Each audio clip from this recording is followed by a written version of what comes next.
All right, now let's get some reaction to our top story of the day. Former Social Development Minister Bathabile Dlamini has been found guilty of perjury. It relates to an inquiry which dealt with the social grants crisis. Now, Executive Director of the Helen Suzman Foundation, Nicole Fritz, joins me now to discuss that outcome. Nicole, thank you very much for your time this afternoon. Firstly, your reaction to that guilty judgment.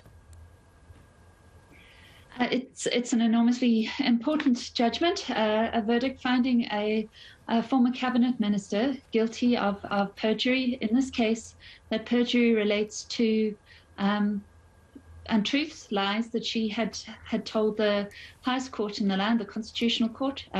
She had misled it in respect of her involvement and her responsibility for the social grants crisis, which essentially put in danger the payment of social grants to millions of South Africans. A third of South Africa's population receives those social grants, and that was a crisis that was potentially calamitous for the most vulnerable and the poorest in South Africa.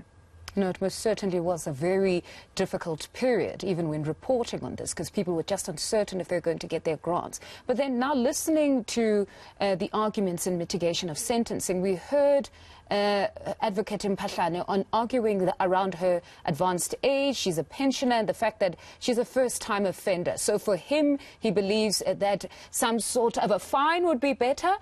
What is your take? Would it necessarily, perhaps in this instance, would direct imprisonment be the one to go with, or perhaps the fine or hefty fine would be better?